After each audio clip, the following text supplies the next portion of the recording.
RPS. Live from Primavera Sound 2022. Proudly presented by Cupra. Ladies and gentlemen, you're listening to the weekly review broadcasting live on Radio Primavera Sound from the Parkdale Forum. It is the last evening of this double weekender celebrating our 20th anniversary, and tonight we are going to get very lit, as the young people say, because playing in the midnight hour, all the way from France, Phoenix. Woo! And we welcome... Thank you. Thomas. Merci. How's it going? It's going great. It's one of my favorite festivals. It's the best. Yeah, we're super happy. We're playing live again. Well, I mean, it couldn't be better. So yeah, well, really excited for this one. Yeah, because you've been playing France a couple of dates already, like warm-up shows. Yeah, we did a few shows. We had a big one that was, it poured rain and we couldn't play in Paris. So we are coming here with like even more, wanting to play even more because we have the frustration of not being able to play in Paris. Yeah. So we might smash a few mics, a few things from like relief, but yeah, we're charged. Well, I saw at the Pop Espagnol, you were kind of being held aloft by the crowd. That was very impressive. It was very regal. They were very strong, these men. Yeah. There were a few, I don't know, rugby players. I don't know if I don't think they play rugby here, but they were very strong. Yeah, en français on dit de la fonte, some like heavy lifting. Yeah, security. Christian. Laurent, sorry. They are the same. I do this mistake every morning. I do this mistake. We have the same face. No, but it's because because you always call your brother Branco. Yes. I always have that. Yeah, that's true. Christian Mazzalai, Branco. I always get this. Sorry, I'm so sorry. Don't worry. Laurent. Yes. New album. Yeah. Both of you. I mean, how much of this new album are we going to be hearing tonight? A little bit, but just enough so maybe we're invited next year again. I don't know. That's not the strategy, but it's not finished. It's almost finished. It's very close, yeah. So I thought it was like you were had mixing. The good thing is we don't have to think about recording anything, or there's nothing creative left. Yeah. There's just purely technical sound wave things. So album cover is done? Everything's done. Because you guys take, as good Parisian boys, you guys take a lot of care with all the little details, the typography. Yeah. Is there going to be like, well, on the last album, on Ti Amo, you guys had the ice cream machine, the vending machine, because it tied in with the theme of Italian summers, and the gelato, the tutti frutti. Is there going to be something this year for the fans, something to take home apart from the music? We didn't think of these things yet, but the vending machine was interesting because people loved it, and at the same time it was the worst business idea. You had one vending machine for, if we put it here, one vending machine for how many thousands of people are coming in? Yeah, so not line, this year, Thomas. Don't. Yeah, don't go there. We've had enough of these. Yeah. Okay, I sense I understand what you're trying to communicate to. Yeah. And is Alpha Zulu kind of quite typical of the new album? Because it sounds very, very different. It's kind of got that sort of electronic-y, kind of riffy edge. Is that quite typical of where you're going?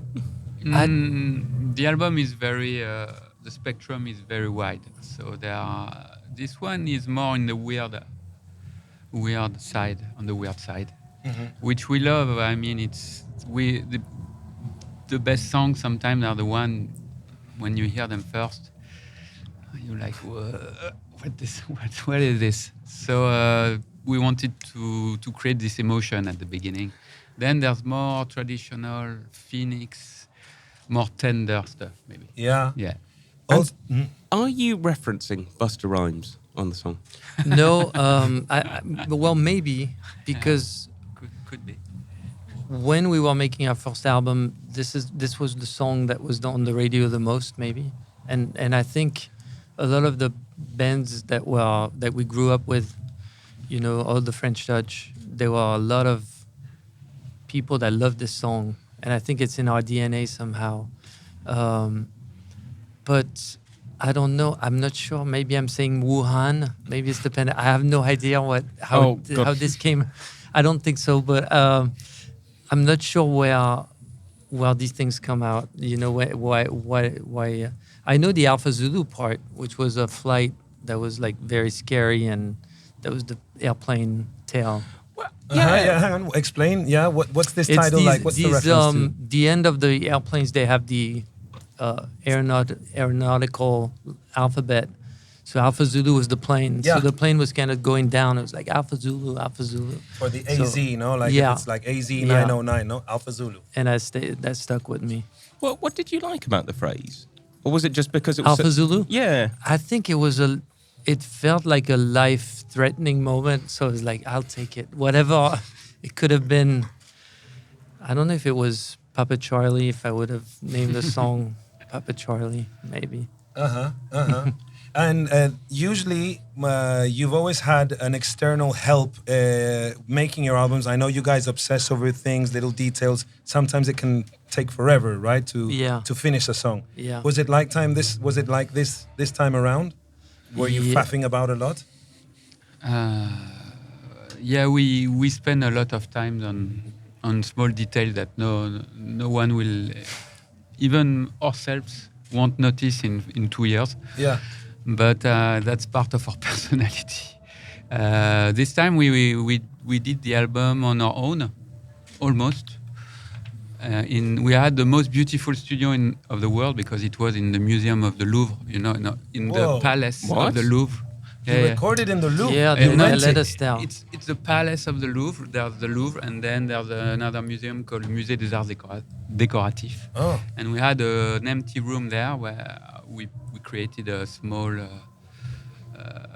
do-it-yourself studio. Yeah. And we stayed there for 2 years. 2 years. 2 years in the Louvre. And it was empty because it was the pandemic. So we were in an empty museum with, But usually there's a lot of bureaucracy to use like an official building like the Louvre. First of all, why did you decide to record there, and what made it easy for this to happen, for you to build a DIY studio?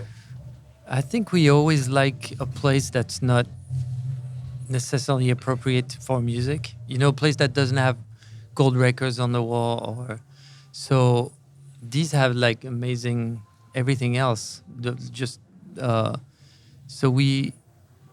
When we knew we could, I remember with Chris walking in the garden, being like 15 or 16, and thinking like, what are all these rooms? I'm sure some are empty, some are, and then it was possible. Somehow, they were looking for a band. They were looking for people to make music and create things in there, and we were. Our name, I don't know what meeting. I wish I was a fly on the wall in that meeting, and so we stayed, and then pandemic happened, and we stayed for a long time. Yeah. And One thing, I think that feels sort of oddly appropriate for you because obviously rock music is an American thing. But one thing I've always really loved about Phoenix is you feel very European. I don't mean that in an insular kind of way. Obviously, Ti Amo was like a sort of more explicit reference to that. Do you feel like a very European band? Yes, I think I would definitely say yes. This was the perfect place for us because it was very inspiring, and also the art. When you go to that museum, sometimes you see the art it's very curated, and our studio is becoming this storage room for all like different mix of, and that was even more inspiring to see art presented to you that way as a strange, things in like on the side that don't really go together, and and it felt like it related to our music somehow, how we perceived influences, but we do feel Europe is a big. His dad's Italian. Our moms are German. We're French. Yeah. There's a lot of Central European. Yeah. Even with Listomania, you were like making Franz Liszt popular again, like as he was like the first rock star, you would say. Yeah. And you know, like it was like a thing, and the video clip you were shooting in, I don't know where it was in Europe, but it had that European feel. I can Yeah, see. in Bayreuth. Yeah. Yeah, We yeah. shot there. But I've also got the sense that for a while, like you weren't heroes in your own country. Like everywhere else, you were like superstars and filling stadiums. But do you still get that in France, where there's a little bit of, you know, how sometimes they were saying that about Daft Punk, weren't they, Ben? That you talk about that in your book about Daft Punk, which we'll talk about. How France kind of rejected Daft Punk because of their international success. That happens here as well sometimes. Do you still feel that perception that maybe like, oh yeah, Phoenix, they're so big in America, they're filling Madison Square Garden, we don't care about... Is there that Yeah, thing? I think it took us 10 years almost for people to be like, okay, they're okay. They're okay. But and now sometimes it's hard even because now it's like, well, we know them really well, their family, so that better be good. You know, when you play a show there, you have to really, they want you to, they've seen so many, they want you to like transcend yours every time. It has to be like I don't know, Nina Simone experience where it's out of body and then there's tears and things, and they have really high expectations. And That's my impression of French French shows. Do you think one day it will flip and everything you do will be perfect for the French audiences and you'll be able to play like the Stade de France until you're 80? It's changing because a new generation is coming with different values. Yeah. When we appeared, our world was dominated by old guys Yeah. who had very bad taste. That's Yeah. it. And now it's a change of guard. You say that, Yeah. Yeah. and that's the way humanity works, and it's a good thing. Yeah. I find, again, one of the things that really interests me about Phoenix is you change a lot between albums. Like every album is like a different sound. Do you ever sort of worry when you come back, like that people are going to they've just caught up with Tiamo and then you're like changing again? We don't worry about other people's perception. We have to deal with our own, life, trying to find something that will keep us intrigued. I must worry about the three other guys. So that's taking a lot of energy in my brain. Yeah. So we don't really care. And I think the beauty of music is when you get something you don't expect. So I'm not worried at all. Yeah. I mean, Should I be? No. No. You'll see tonight. You've done all right, I think, yeah. But one of the things that I love the most is the way you can sing about mundane things like cheap perfume, like the Jacquard Noir, which became a thing. Did you see the Family Guy joke where they were talking about Jacquard Noir? No. And it's like the perfume of men who kidnap women and make them become, slaves. And this kind of, it was the official smell of these really shady men. I was like, did that come before or after they heard Phoenix? I don't know. But you make songs about cheap perfume, Scandinavian leather. Is there gonna what kind of things have you been singing about on this new album? Well, there's one line that says there's a purple cloud in the consommé, which might be the weirdest line we've ever. And it came, I don't know. So that's in Alpha Zulu. There's a bunch of weird lines like that. I know there's someone that comes to our show in the US who makes all these T-shirts, and with every line. So one night he will have like mint julep, testosterone. The next day he'll have, and so I'm glad a few people appreciate the weirdness of And you seem to. I'm glad you noticed these because,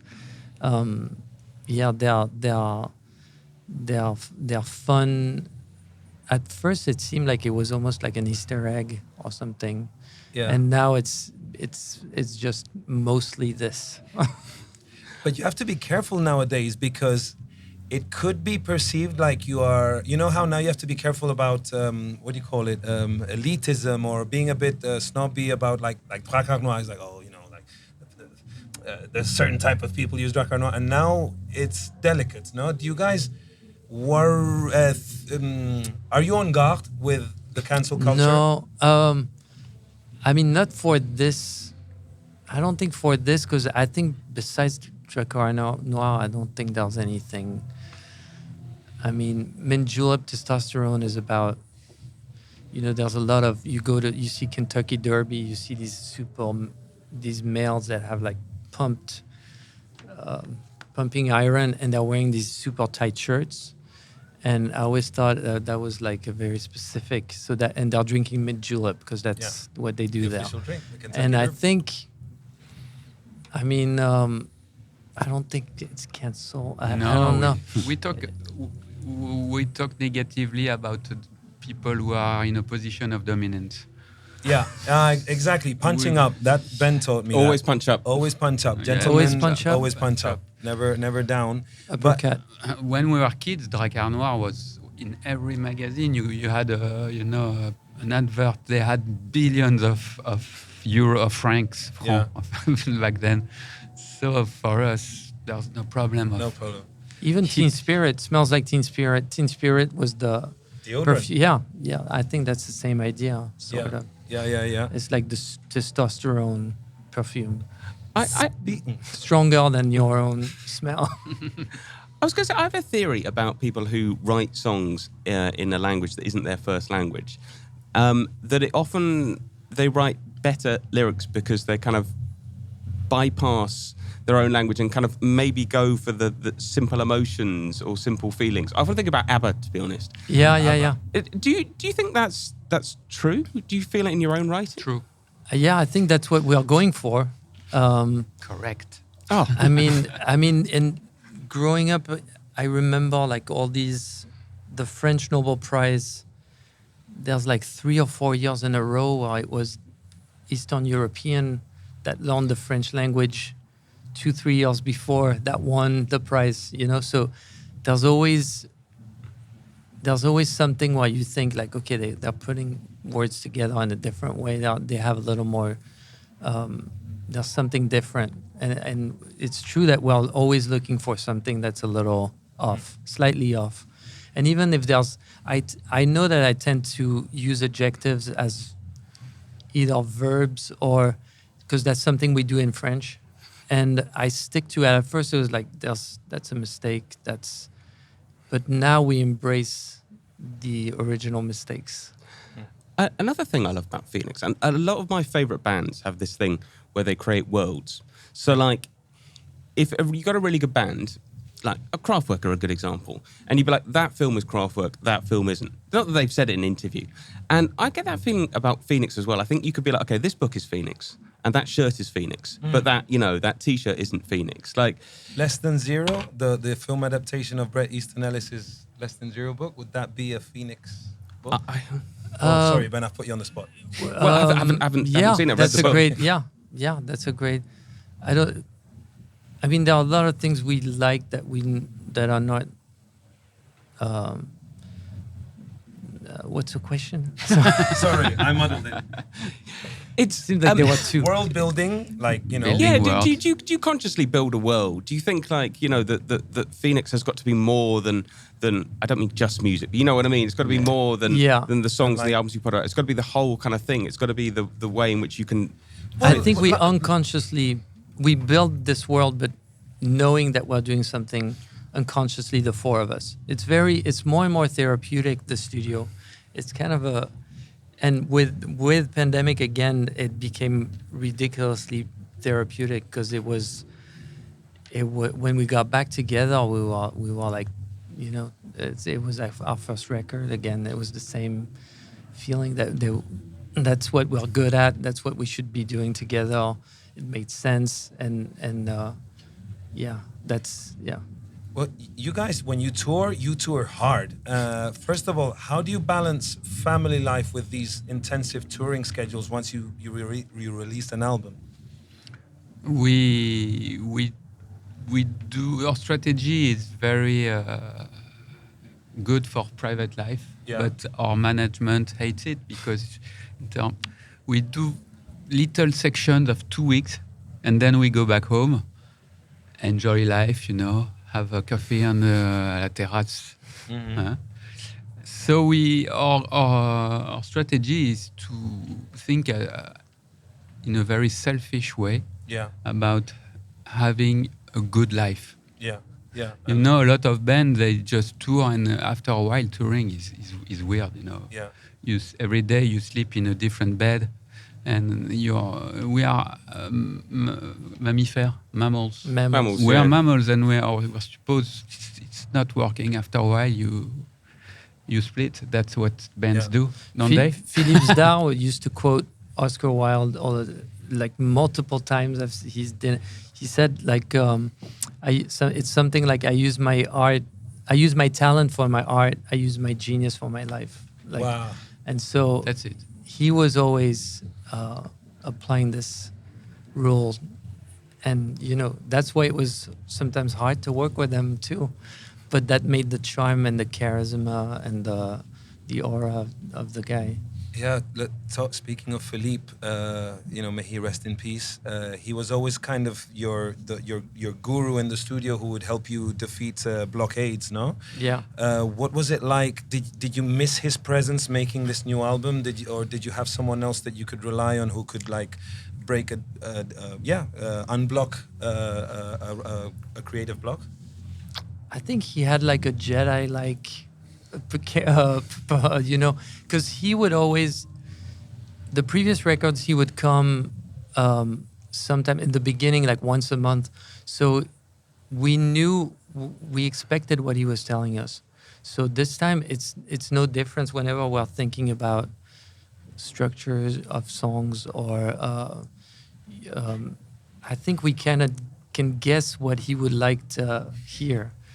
But we're lacking the presence, but we are, there are certain things that he was really obsessed with. Track listing was one, and we haven't done that yet. And that's another moment where we're gonna think about him. But he was great at boosting your confidence and coming to the studio and saying like, sometimes there's one like J-Boy. I remember he came and he was like, to me that's like Prince in the year 3000, and he's boosting your confidence and it helps you finish the record, and it's exactly what you wanted to do without thinking about it. And so he was helping us in that way, just understanding exactly where we wanted to go, even though he was really confusing sometimes in the most charming way. So I'm fascinated. I love a good track list. And, I think in a way it's almost less important now, or it feels less important in one way, but in more important another, because we're all making playlists. So what is the secret or a secret to a good track list for an album? I wish Deck was here because he would... Tempo is a key factor. Going up steadily, or No, you have to climb and break, I guess. Yeah. Yeah, if it's too similar, it doesn't work. Then If it's too, it has to be the keys. at least It's 8. keys. The keys are The keys. Wow. the keys of the songs. Yeah. So it's a very complicated alchemy. Yeah. Okay. So we don't know.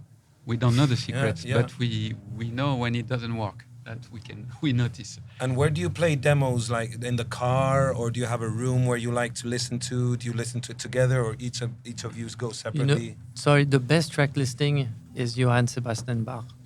He's the ultimate, because he did the prelude. He'd do like prelude in A, then the same in the slow version in A, then he would go A minor, B. So he was always climbing in the tone. It's the most simple arithmetic structure, and it's the most genius. Yeah. It's very, and there's no way to fail because you're going up all the time.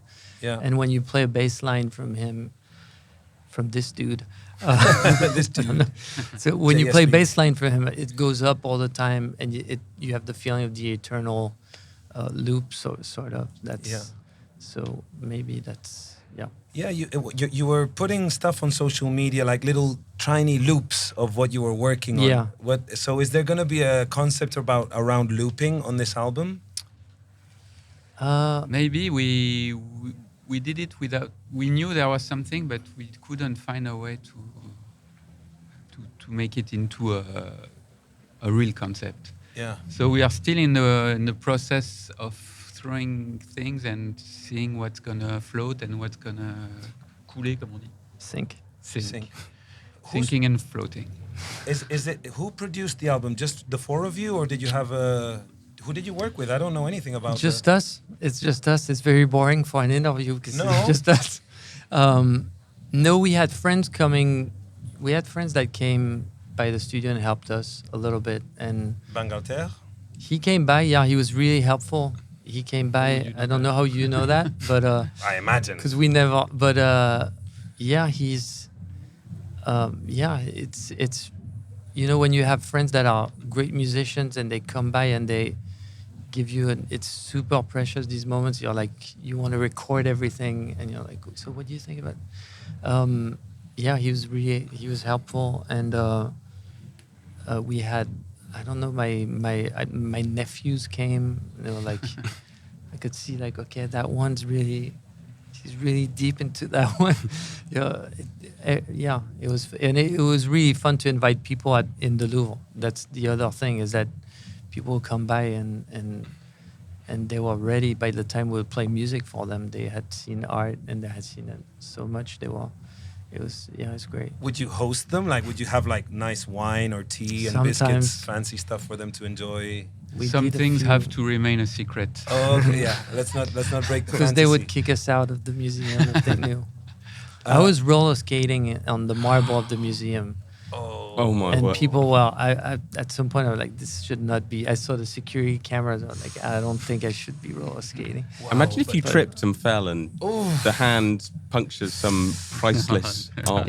It was far enough. It was far enough to, yeah. I know. Someone threw recently. Someone threw Yeah, a a cake, cake at daft Mona the Lisa. Mona Lisa, but Yeah. thank God she had a protective Yeah. screen. Yeah, it was very punk because it was a person about climate change. It was Yeah. an activist, so it's kind of cool because the work, he probably knew that the work of art wasn't going to be hurt, and it was going to become a media story all over the world. So I'm not totally against that kind of.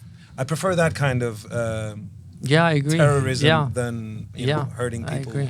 But anyway, sorry. But, No, I was just going to say, it looks like we're going to have to... Ooh, I have one last question. Because we're at a festival that some people are saying is becoming more and more like Coachella, and we've kind of lightly mentioned cancel culture, I can't let you get out of here without, and I know Phoenix has that dry French sense of humor, and I'm sure without You're being... talking about R. Kelly? Yes. Yeah.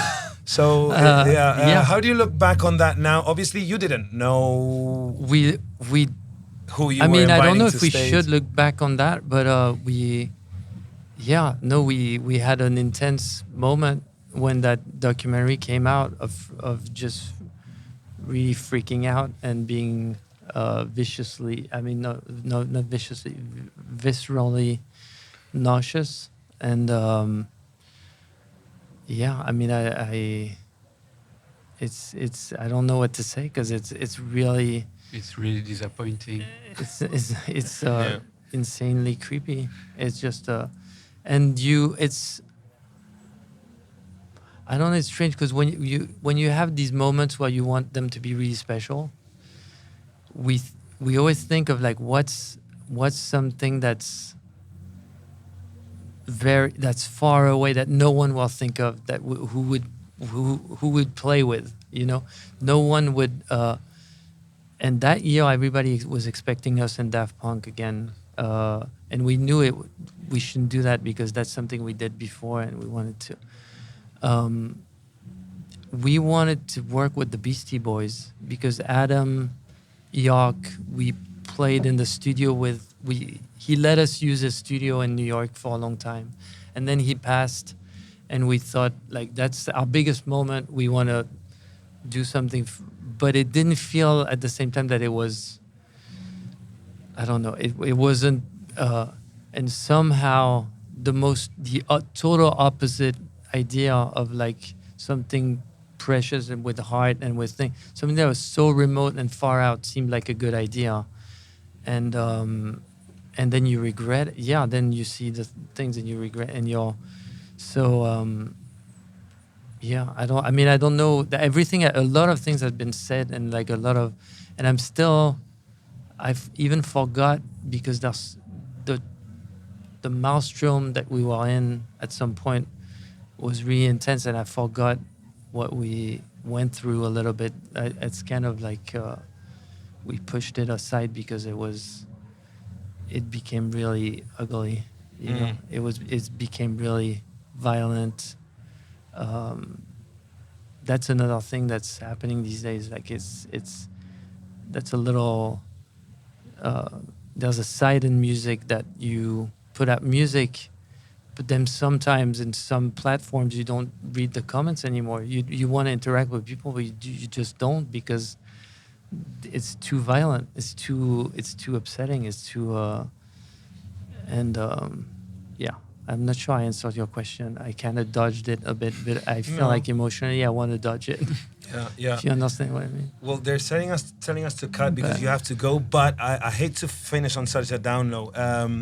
Ben? Well, it's just going to be really looking forward to the gig tonight. What time did we say it was? 12 o'clock, 12. Where is it? Yeah, For 12. No, 20 to 1. 20 to 1. Very Spanish hour. Very Spanish hour. Are people going to be able to touch your body like we expect to be able to touch your body? Maybe not everyone, but I'll try my best. Okay. I have a very long cable. Very it can long go, but at the same time, we're supposed to play an hour, I think. So I would have to start right away. Yeah. I don't think it's the best show. Well, Laurent, sorry for confusing you at the beginning.